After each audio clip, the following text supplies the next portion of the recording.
같이 말씀을 볼 수 있도록 하겠습니다. 제가 어떤 분이 그 대장암으로 죽기 1년 전에 그 자녀들에게 남긴 명언이 있다. 그래가지고 그 글을 갖다가 한번 읽어봤습니다. 읽어보니까 어떤 이 내용이 나오느냐면요. 사랑스러운 눈을 갖고 싶으면은 사람들에게서 좋은 점을 보아라. 그런 글을 남겼어요. 그리고 아름다운 입술을 갖고 싶으면 친절한 말을 하라. 뭐 일리 있는 말이죠. 또 날씬한 몸매를 갖고 싶으면 너의 음식을 배고픈 사람과 나누어 먹어라. 아름다운 머리카락을 갖고 싶으면 하루에 한 번 어린이가 손가락으로 너의 머리를 쓰다듬게 해라. 또 희한한 얘기가 계속돼요. 뭐 희한한 건 아니죠. 뭐 어떻게 보면은 지극히 당연한 것인데 우리가 너무 감정이 메말라가지고 그런 생각을 할 수 있겠습니다만은 사람들은 상처로부터 치유되어야 하며 낡은 것으로부터 새로워져야 하고 병으로부터 회복되어야 하고 무지함으로부터 교화되어야 하며 고통으로부터 구원받고 또 구원받아야 한다. 결코 누구도 버려서는 안 된다. 그러면서 기억해라. 만약 내가 도움을 주는 손이 필요하면 너의 팔 끝에 있는 손을 이용하면 된다. 네가 더 나이가 들면 손이 두 개라는 것을 발견하게 될 것이다. 손이 두 개인 거 뭐 모르는 사람 없죠. 근데 한 손은 네 자신을 돕는 손이고 다른 한 손은 다른 사람을 돕는 손이다. 이게 누가 한 말인가 싶어가지고 제가 그 제목 위에 딱 찾아보니까 우리가 그 잘 알고 있는 우리 이제 조금 이렇게 나이 드신 분들은 다 아는 이렇게 영화 배우예요. 오드리 헵번이라고. 이 사람이 대장암에 걸려가지고 죽어가면서 자기 자녀에게 남긴 명언이라. 그러니까 글로 많은 사람들이 또 인용도 하고 이렇게 하는 것을 갖다가 제가 읽어봤습니다. 근데 이 사람이 굉장히 사람들에게 영향을 많이 줬어요. 단순하게 우리가 인기 배우다 이러면은 좀 뭐 교만하든지 밉상이든지 좀 여러 가지 많은 것들을 갖다가 생각해 볼 수 있는데, 근데 이 사람은 인생 가장 인기 절정기에 40대쯤 돼가지고요, 갑자기 은퇴를 합니다. 은퇴를 해가지고 이 엔터테인먼트계를 갖다가 탁 떠나서 뭐를 하느냐면은 유니세프 대사를 해요. 유니세프 대사 여러분들 잘 아시죠? 전 세계를 돌아다니면서 가난한 나라, 또 전쟁 만난 나라, 이런 나라 가가지고 아이들과 부상자들과 또 많은 병든자들, 이런 사람들을 돕고 구원하는 그런 일들을 갖다 하는 단체인데, 이 유니세프라는 곳에서 이 사람이 민간인으로서는 이렇게 좀 보기 드물게 또 유명인이다 보니까 그렇게 할 수 있지 않겠나 싶습니다. 민간인 대사를 갖다가 지내면서 많은 선행을 갖다가 하고, 참, 좀 어떻게 보면은, 뭐, 마음 아픈 일입니다만은, 63세? 갑자기 62세에 저기 아프리카 가가지고, 봉사하고 돌아왔는데 건강이 안 좋아서 검진을 해보니까 대장암이에요. 이미 온몸에 암이 다 퍼져가지고, 죽을 날을 갖다가 기다리는. 그래서 한 1년 뒤에 63세에 이 세상을 떠난 오드리 헵번이라는 여자가 있었습니다. 이 여자가 이 영화 배우가 자기 자녀들에게 남긴 명언이다. 근데 이 사람이 뭐 무슨 막 특별하게 많이 배운 것이 있는 것 같지도 않은데, 이 사람 인생이 왜 이렇게 많은 사람들에게 영향을 갖다가 줄 수 있었겠는가라는 것을 생각해 보니까 그 사람 인생 자체가 좀 많은 울림이 있는 거예요. 울림이 있다라는 말이 무슨 말인지 아마 느낌적으로 금방 아실 겁니다. 이 사람의 인생이 왜 이렇게 울림이 있는 인생이냐? 어린 나이에 뭐 23년도인가 28년도 태어났어요. 그러니까 꽤 나이가 지금으로 치자면 많은데, 그때 태어나가지고 불운하게도 세계대전을 만납니다. 그것도 2차 세계대전 유럽에 일어났죠. 그러니까 전쟁이 벌어지니까 자기 집도 없고 다 그냥 뿔뿔이 가족들이 흩어져서 그렇게 생활을 갖다가 하게 됐는데 먹을 게 없으니까 전쟁통이에요. 길거리에 있는 쓰레기통 뒤져가지고 거기에서 허기진 걸 갖다가 채울 만한 뭔가를 찾아서 배를 채우고 그렇게 살았던 사람입니다. 그러다가 이 사람 좀 삶이 평탄해지느냐 그것도 아니고 영화배우로 활동을 갖다가 하기 전에 연극 배우도 하고 지내고 여러 가지 많은 걸 갖다가 했는데 한 10년 동안 무명 배우 생활을 갖다가 했어요. 그렇게 하다가 우리가 잘 알고 있는 그 로마의 휴일 있죠. 이 로마의 휴일이라는 영화를 갖다가 만나면서 일약 세계적인 스타로 그 반열에 오르는 그런 사람입니다. 이후에 이 사람은 많은 영화에도 출연도 했지만은 젊은 나이에 아까 말씀드렸던 유니세프 민간 대사를 갖다 지내면서 빈곤에 빠진 사람들, 전쟁 만나서 질병과 많은 빈곤에 빠진 사람들을 평생 동안 돌보고 봉사하다가 이게 죽음을 갖다가 맞이했지요. 자, 이런 사람이 이런 인생을 갖다가 유명한 사람이 유명인이 그런 인생을 갖다가 사니까 얼마나 큰 울림이 있었겠습니까? 오늘 본문에 보니까 예수님께서 이 탕자 비유를 갖다가 탁 드셨는데 예수님은 굉장히 좀 오늘 본문에도 이렇게 보고 지난주 수요일 날 우리 말씀 나눴습니다만은 잃어버린 어린 양에 관한 이 비유를 갖다가 또 우리가 말씀 나눴습니다만은 이 바리새인들이 예수님을 잡아먹을 듯이 늘 비난하고 빈정대고 또 고난 속으로 몰아넣고 고통을 안겨주고 그랬거든요. 그럼 과연 뭐 이런 오드리 헵번 뭐 위대한 인생을 살기는 했는데 그럼 남을 갖다가 돌본 게 뭐 한두 사람도 아니고 얼마나 많은 사람을 갖다가 돌봤겠습니까? 이제 이런 인생을 갖다가 사는 게 그게 흔한 건 아닌데 예수님께서는 그러면은 이런 오드리 헵번이든 유명인들이 살아갔던 그런 인생보다도 못한 인생을 갖다가 사신 분이십니까? 사실은 우리가 예수님에 대해서 잘 알고 있지 않습니까? 예수님이 어떤 일생을 갖다가 사셨는지, 어떤 공생의 3년을 갖다가 사셨는지 우리가 잘 알고 있습니다. 그리고 그 마지막 죽음의 순간까지도 누구를 위해서 무엇을 위해서 죽음을 맞이했고 또 하늘나라로 올라가시기 전까지 무슨 일을 어떻게 했는지 우리가 잘 알고 있습니다. 자, 이런 예수님의 일생을 볼 때에 유명한 사람들이 살았던 인생보다 울림이 없겠습니까? 얼마나 큰 울림이 있겠습니까? 우주를 갖다가 들었다 놨다 할 만한 그런 울림이 있는 인생을 살다가 가신 분이고 우리에게 영향만 준 것이 아니죠. 예수님은 우리의 영혼을 갖다가 구원하시는 그리고 우리의 영혼을 살찌우시는 또 우리를 정말로 축복하시고 우리의 능력 가운데 살게 하시다가 하늘나라로 불러가시는 영원한 축복을 갖다가 우리에게 주시는 분은 아니십니까? 그런데 바리새인들은 이 예수님을 못 잡아먹어가지고 안달이 난 사람입니다. 이 예수님. 오늘 본문에도 보니까 이 배경 자체가 탕자의 비유를 갖다가 한 배경 자체가 이런 배경이 있습니다. 예수님께서 세리들, 특히 죄인들, 이 사람들하고 식사를 같이 했어요. 밥같이 먹는 게 뭐 그렇게 큰 죄겠습니까? 근데 밥같이 먹고 이 사람들이 말씀을 갖다가 예수님의 말씀을 듣기를 원한단 말이에요. 우리도 여러분들 뭐 제가 만약에 여러분 댁에 신방을 갖다 탁 한다 이러면은 흔히 뭐 합니까? 예배부터 드리잖아요. 예배 드리고 말씀 받고 기도 같이 하고 그리고 뭐 간단하게 식사도 하든지 뭐 이런 걸 갖다가 하지 않습니까?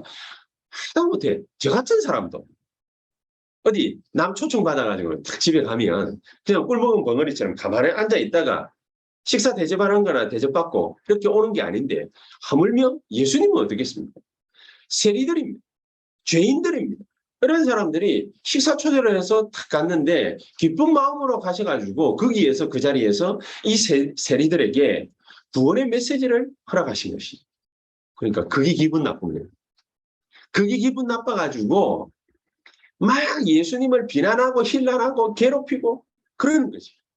그때에 드신 비유가 바로 잃어버린 어린 양, 잃어버린 드라크마, 또 잃어버린 아들이지 탕자, 이 돌아온 탕자의 비유를 예수님께서 드신 것입니다. 그럼 탕자는 누구겠습니까? 교회 다니다가 낙심한 사람. 그래 이런 동생을 계속해서 뒤에서 비난하고 고생시키고 상처 주고 욕하고 뭐 이러는 것이 어떤 사람들에게 빗댄 것이겠어요? 바리새인, 서기관들, 제사장들, 유대인들, 쉽게 말하면은 하나님에 대해서 제일 잘 알고 있다라고 말하는 그런 사람들이 어려움에 공경에 처해 있는 그 탕자를 갖다가 쳐다보고서 막 비난하는 것이. 저 자식은 아무리 잘해도 소용없습니다. 이래가지고 얼마나 비난을 갖다가 했고 얼마나 뒤에서 괴롭혔던지 이 동생이 자기 재산 미리 물려받아가지고 현찰 딱 쥐고 집을 나가버린 거예요. 집을 나가가지고 막 희희낙낙거리면서 여기저기 가가지고 재밌으니까 신나게 돈을 갖다가 쓴 겁니다.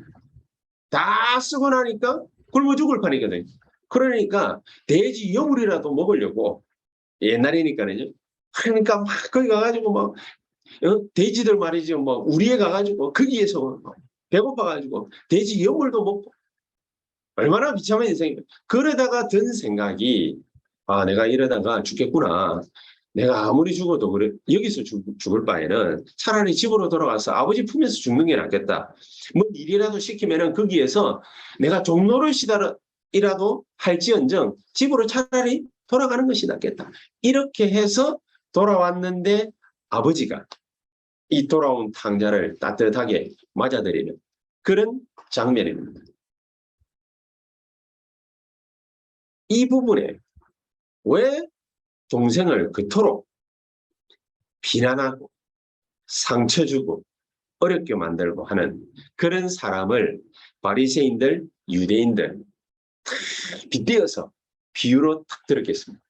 또 아무리 이렇게 상처 주고 막 한다 할지라도 자기는 아버지 아들인데 왜 이 귀중한 아들이 탕자가 돼가지고 집을 나가 어려운 생활을 하고 왜 그렇게 될 수밖에 없겠습니까? 우리는 이 본문을 가지고서 진짜로 깨달아야 될 게 있습니다.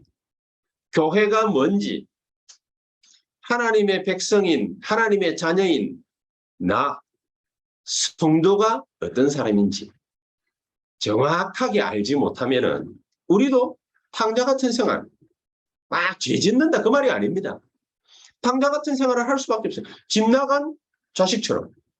막 한때는 기분 좋아가지고 잘 먹고 잘 노는 것 같은데 금방 뭐가 떨어져요? 돈도 떨어지고 사람도 떠나가고 모든 게 다 없어져 버리는 거죠.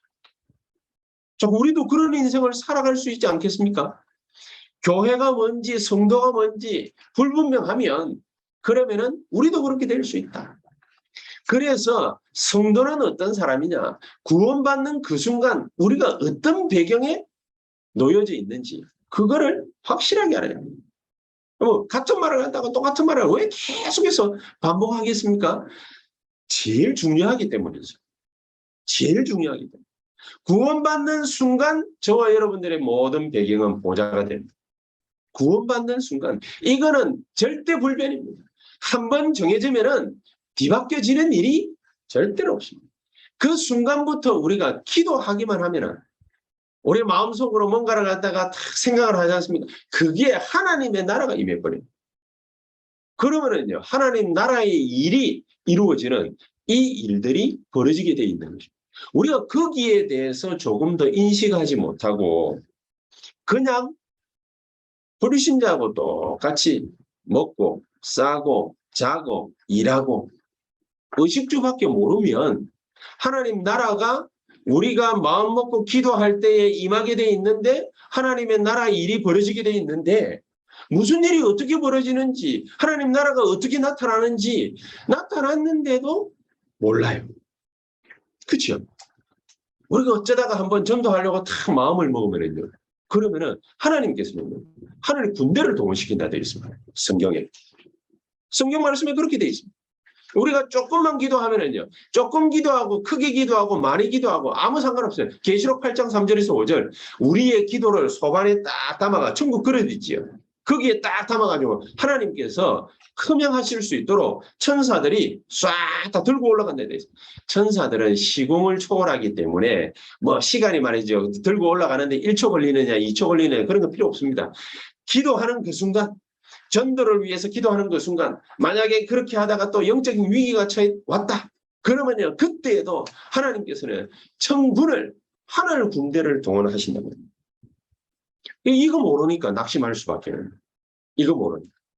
이거 모르니까 인본주의 쓸 수밖에 없어요. 이거 모르니까 뭡니까 사람 비판하고 거기에다 뭡니까 상처 주고 서로 뭡니까 살라고 먹고 살라고 일어나려고 성공하려고 뭔가를 가져야 되겠거든요. 그러니까 세상 사람들하고 비슷하게 그렇게 움직이며 살다 보니까 낙심자가 돼요.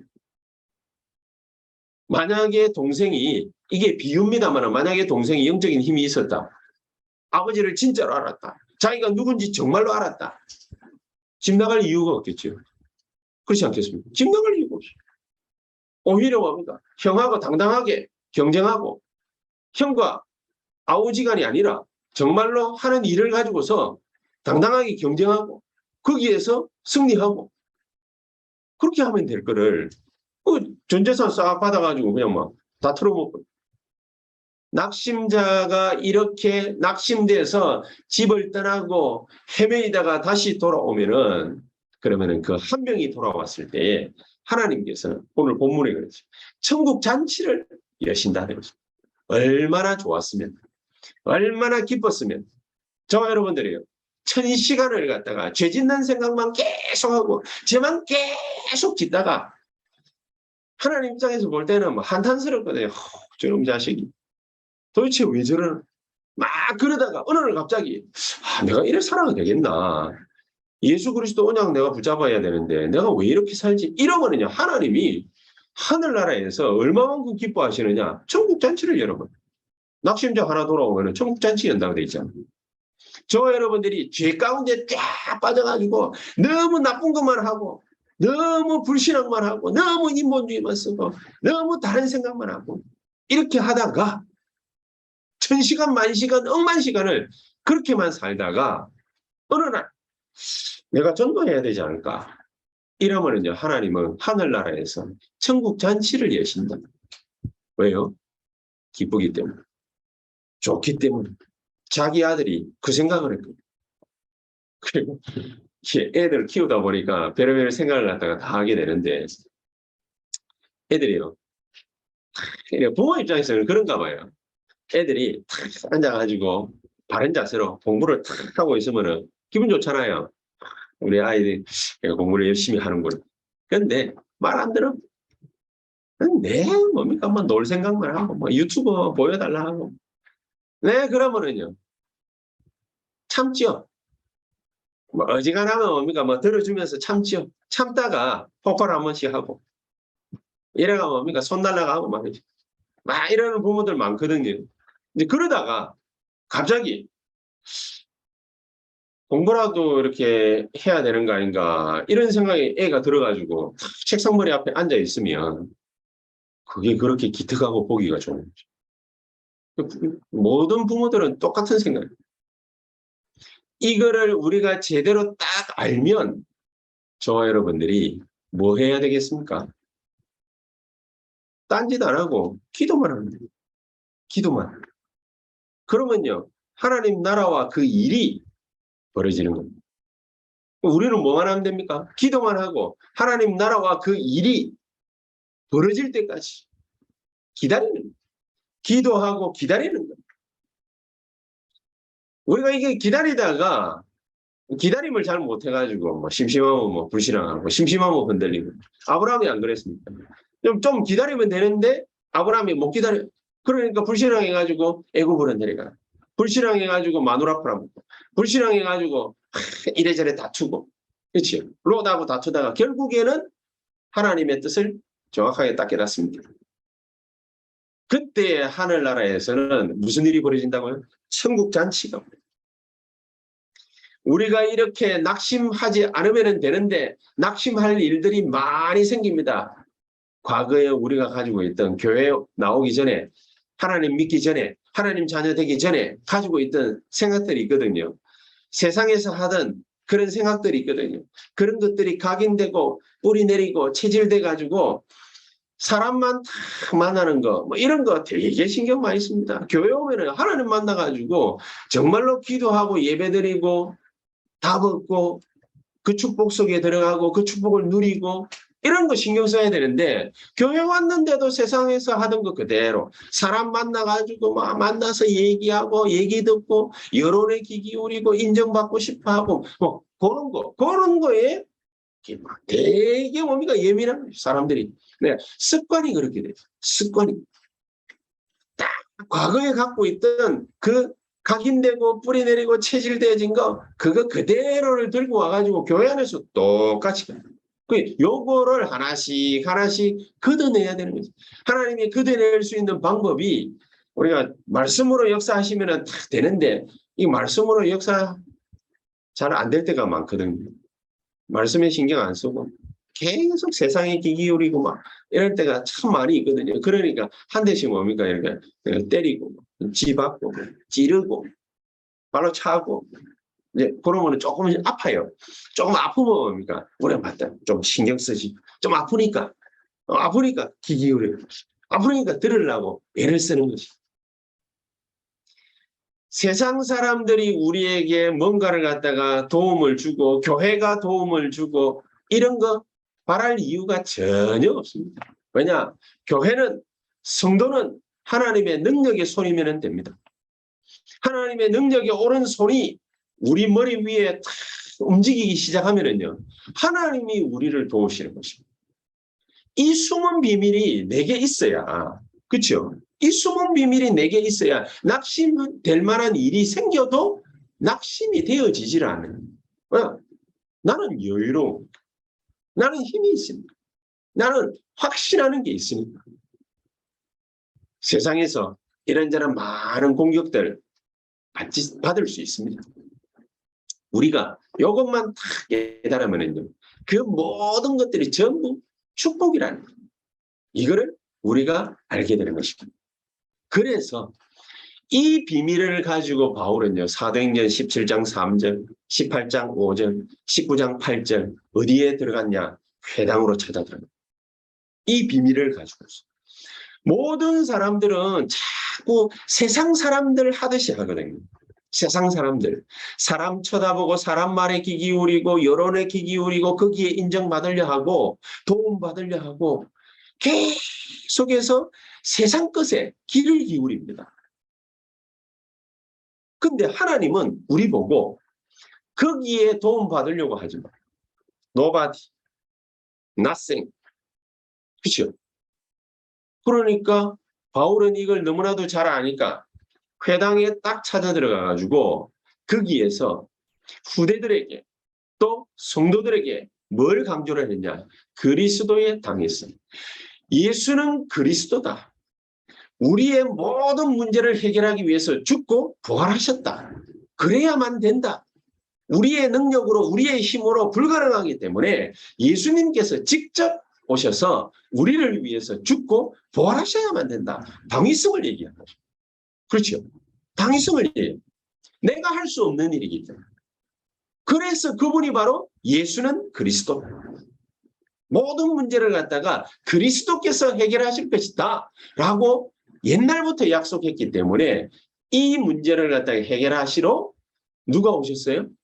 예수님께서 오시고 어떤 분으로 말입니까? 그리스도로 오시고. 그래서 바울은 아예 사도행전 19장 8절에는요. 가서 하나님 나라의 일에 관해서 담대히 설명했다. 그렇게 되어 있습니다.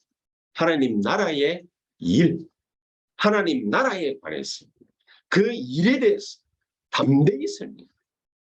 저 여러분들에게 바로 이런 일들이 이제 계속해서 벌어지게 될 것입니다. 그러면은 바울은 아예 회당으로만 전진에 들어갔죠. 회당으로만. 바울은 회당으로만 찾아 들어갔어요. 거기에서 후대들만 건드렸어요. 근데 모든 게 다 나왔어요. 자, 그렇다면 지금 우리가 딱 뚫어내야 될 하나님의 응답의 코스 어디겠습니까? 앞으로 전도와 선교의 대상은 어디겠습니까? 그걸 놓고 기도하는 것입니다. 바울은요, 회당과 후대만 건드렸는데 로마 복음만 할 수 있었어요. 그럼 우리는 앞으로 뭐만 공략하면은 세계 복음만 할 수 있겠냐? 237 문을 열고 5천 종족 문을 어떻게 열 수 있겠냐? 차 세대의 전도와 선교 전략은 뭐냐? TCK. TCK. 이도 아니고 저도 아니고. 세 번째, 문화권 아이들. 제가 얼마 전에 그 미나리라는 영화를 봤거든요. 미나리라는 영화에 한국인인데 영어가 훨씬 더 쉬운 그런 영화 배우가 나오죠. 물론 우리 한국 배우들이 주로 나오기는 한데 아이들 말고 어른들 중에 이름이 스티븐 연이라는 사람입니다. 연 스티븐이죠. 우리식으로 말을 하자면은 연 씨인데 스티븐 연이라는 이 사람이 초등학교 들어가기 전에인가? 그리고 미국으로 이민을 갑니다. 온 가족이. 가서 거기에서 그 미국이라는 문화 속에서 쭉 자라났는데 이 사람이 겪는 갈등 어느 정도냐? 자기가 한국 사람인지 미국 사람인지 모르겠다. 요 사이에서 자라나가지고 엄청난 갈등 속에서. 근데 나중에 알고 보니까 커서 이제 연극 배우가 되고 영화 배우가 돼서 알고 보니까 자기만 그 고민을 한 게 아니에요. 자기만. 그 미국에 있는 한국 신문사에서 이런 스티븐 영 같은 사람들을 대상으로 해가지고 쫙 조사를 갖다가 했는데 이 조사에 70%가 자기 같은 고민을 답변을 합니다. 나는 미국 사람도 한국 사람도 아니야. 얼마나 괴롭겠습니까? 우리는 그 괴로움이 어느 정도인지 상상을 아마 하기가 힘들 정도. 자기는요, 자기 정체성이 뭔지를 몰라가지고 늘 방황했다.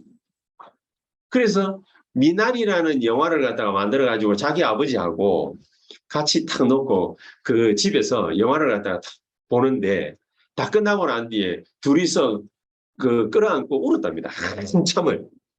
아, 이렇게 괴로웠구나, 우리 아이가. 그러니까 모르는 거죠. 어른들은 모르는 거죠. 그냥 먹고 살기 위해서 막 돈만 벌었으니까. 그 밑에서 자라나는 아이들은 어떤 아이들인지 모르는 거죠. 그런데 하나님은 이런 아이들을 왜 탄생시켜 놨을까? 왜 이런 환경을 만들어 놨을까? 세계복음화. 세계복음. 굉장히 중요해요. 이런 TCK 아이들에게, TCK 렘넌트들에게 하나님이 주시는 메시지가 뭐냐? 어떤 경우에도 하나님이 너희들과 함께. 그리고 교회 오거나 사람들을 만나지 않습니까? 하나님은 그 속에 우리와 함께. 그리고 이 사람들이 버림받은 것 같거든요. 근데 버림받은 게 아니라 모든 것이 합력하여 선을 이루는 원데스의 축복을 누가 받았냐? TCK 렘넌트들.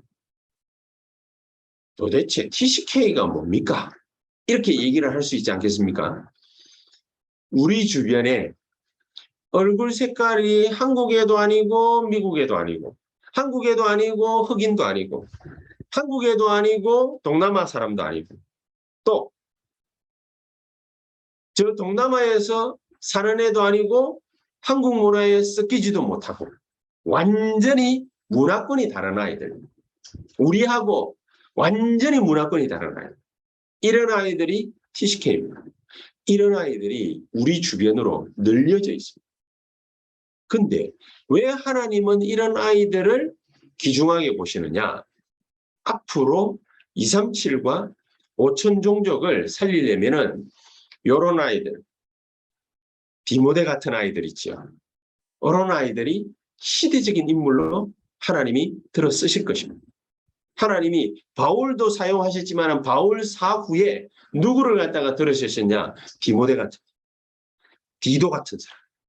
이런 사람들을 하나님이 사도보다도 훨씬 더 크게 사용을 하셨습니다. 이들과 함께 하시는 놀라운 축복이 하나님이 예비하신 축복이다. 그래서 조금만 우리가 요거 놓고 기도를 하면은요, 그러면 하나님은 우리 가는 모든 곳에 하나님 나라와 그 일들이 이루어지는 그런 축복들을 우리에게 주실 것이다. 이 기도 한번 해보시기 바랍니다. 하나님은 우리에게 이런 축복들을 갖다가 주시기 위해서 TCK들을 우리 주변에 한 명씩, 두 명씩 딱 예비해 놨습니다. 우리가 진짜로 놓고 기도를 하면은요, 오직 유일성 재창조의 축복, 우리에게 하나님이 주시게 되어 있습니다. 자, 그래서 이렇게 응답받아 우리가 나가야 되겠는데, 이런 응답을 받아 나가는 중에 우리가 진짜로 주의해야 될 거 있습니다. 뭐냐? 우리의 속성, 인간의 속성. 얼마만큼 야비하냐? 사탄의 12가지 전략 속에서 12가지 이 문제 속에서 빠져나왔는데 계속 그리로 다시 기어들어요. 하나님 떠나가지고 그만큼 고생했으면 됐는데, 그런데 그 하나님 떠나서 하는 행동들, 그걸 갖다가 계속해요. 우리는 분명히 구원받았는데 아버지 품을 갖다가 자꾸 떠나는 그런 이상 행동을 계속해요. 요게 인간의 속성입니다. 죄의 근성을 갖다가 버리지를 못하는, 버리지. 그러니까 마귀가 계속해서 건드립니다. 그렇기 때문에 이런 인간의 속성이 있는 줄 하나님은 잘 아시기 때문에 하나님은 우리를 기다려 주십니다. 우리를. 어떻게 말입니까? 낙심했거나 어려움 가운데 있는 사람들이 분명히 있습니다. 이런 사람들 보고 그 어려움 가운데에서 헤어나오라 하지 않고 언약 붙잡아라. 무슨 언약입니까? 기다리시는 하나님. 하나님은요, 우리를 영원 무궁토록 축복하시고자 하시는 분이기 때문에 우리를 지금도 기다리고 계십니다. 그래서 언약만 붙잡아라. 기도 응답 받으려고 하지도 말고 그냥 언약만 붙잡고 있는 모습 그대로 오기만 하면은 된다. 마태복음 11장 28절에 수고하고 무거운 짐진 자들아 다 내게로 오라고 그랬잖아요. 마태복음 4장 19절에는요. 나를 따라오너라 내가 너희로 사람을 낳는 어부가 되게 하리라. 언약만 붙잡아라. 하나님의 말씀만 붙잡아라. 말씀에만 귀 기울이면 됩니다.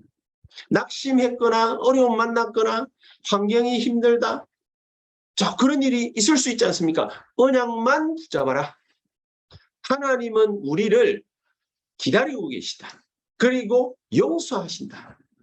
아무리 이상한 죄를 범했다 할지라도 우리를 용서하신다.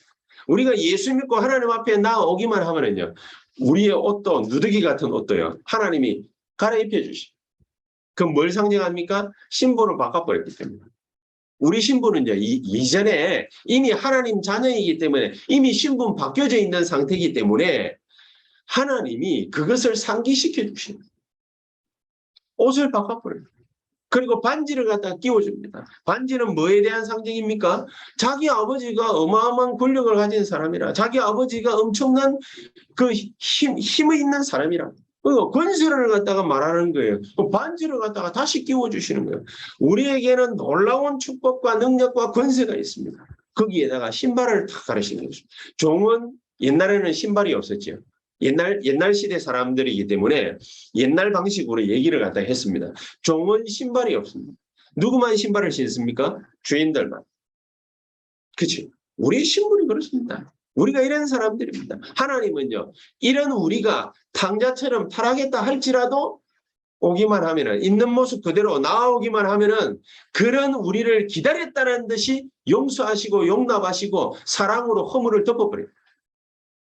무너진 그런 탕자 같은 내가 돌아올 때 하나님은 어떻게 나를 갖다가 맞이하시느냐? 하나님의 사랑. 만약에 그렇게 아니하시고 하나님이 공의의 하나님이시다. 그러면 우리 어떻게 되겠습니까?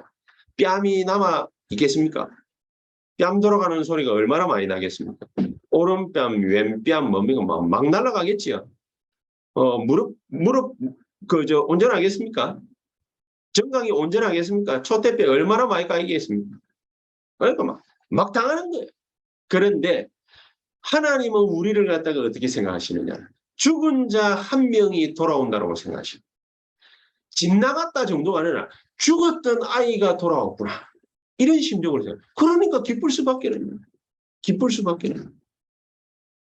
문제는 교회 안에서, 집안에서 계속해서 엉뚱한 생각하고 있는, 다른 생각하고 있는, 아버지하고 같지 않은 완전히 다른 생각하고 있는 이 바리새인들, 유대인들이 문제입니다.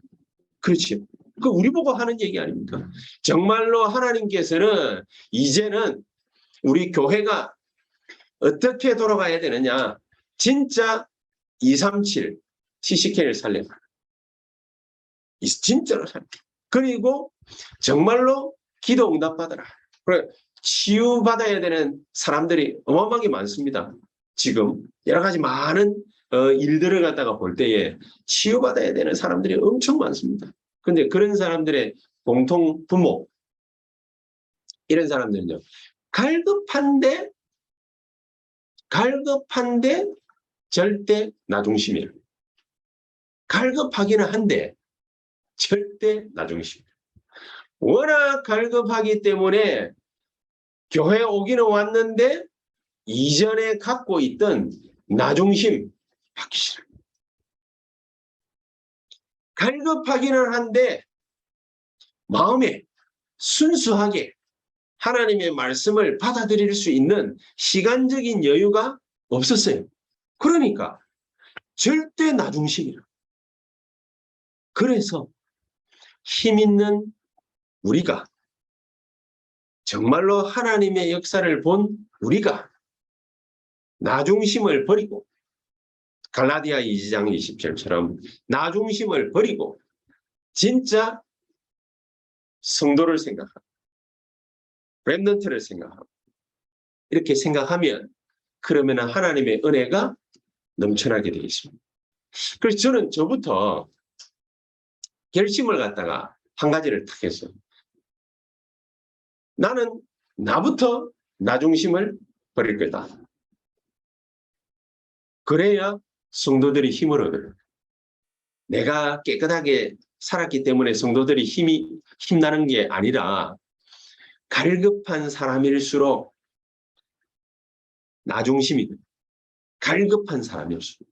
그래서 진짜로 우리가 많은 어려움 당하는 사람들을 함께 치유하고 인도받고 나아가려면요, 우리 자신이 나중심이 되면은 힘듭니다.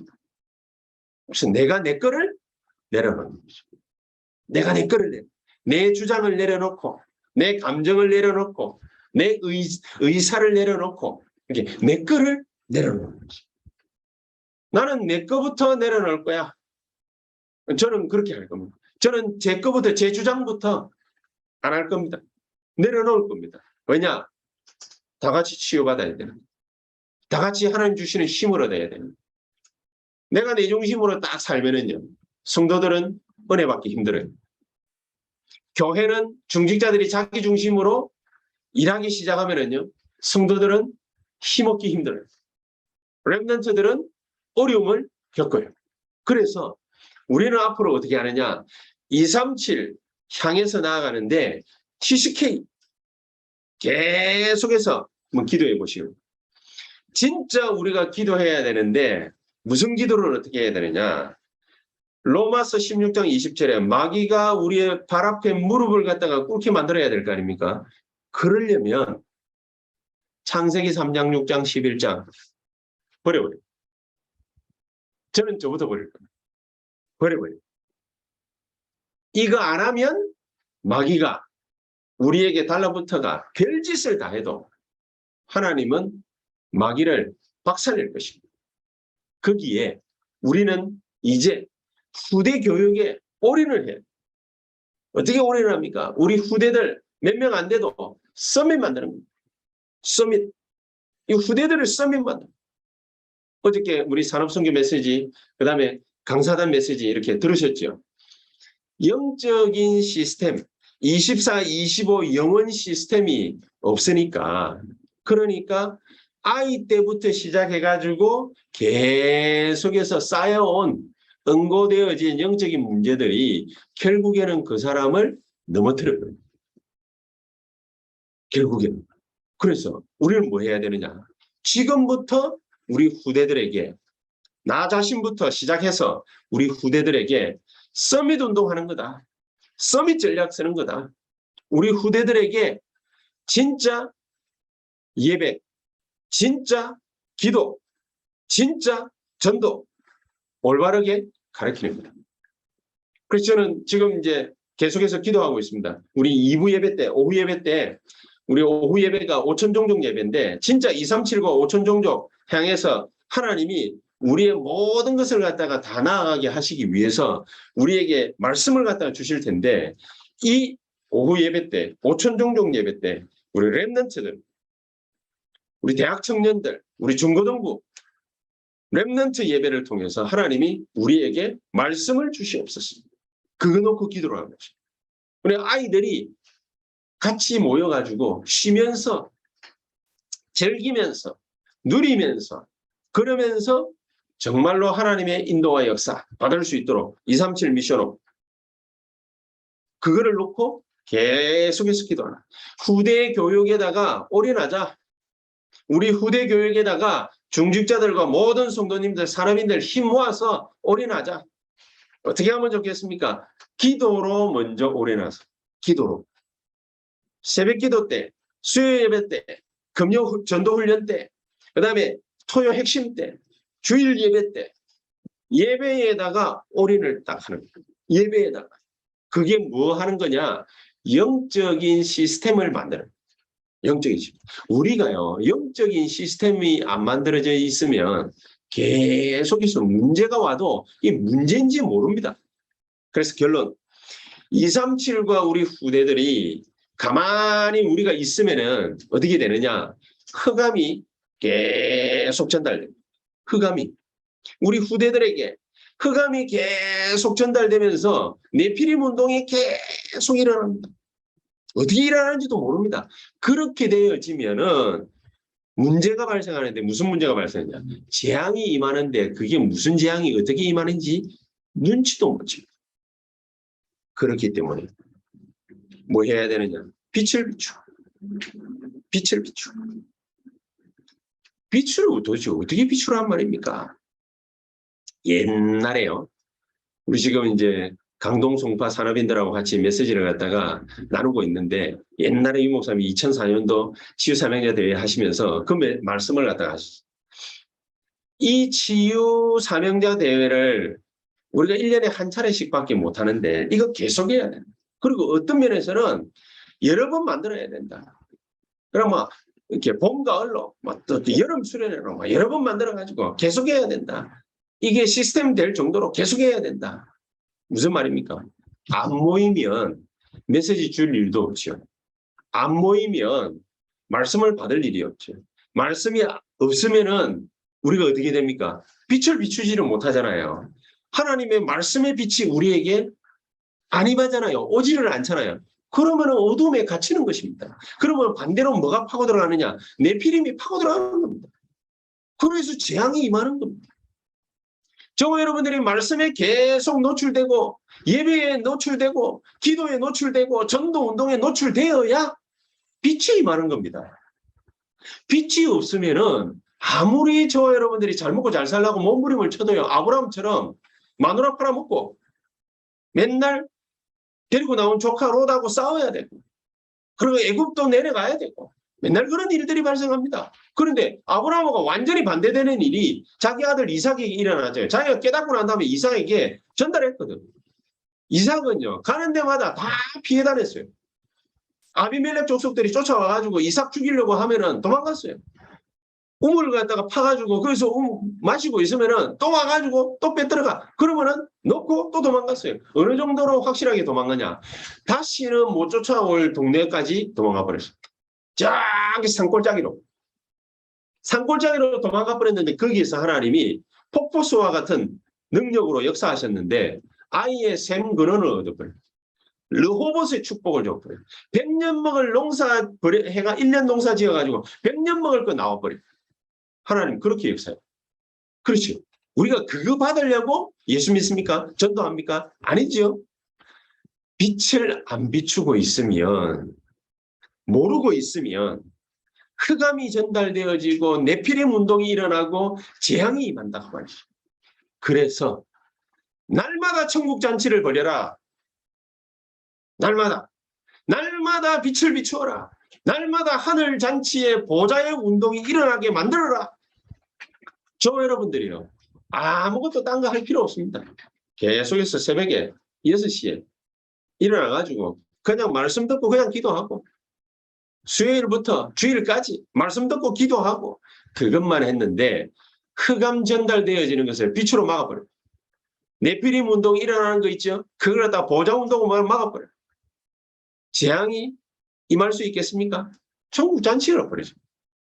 이런 역사가 저와 여러분들에게 이번 한 주간에 반드시 일어나게 되기를, 체험케 되기를 주 예수 이름으로 축복합니다.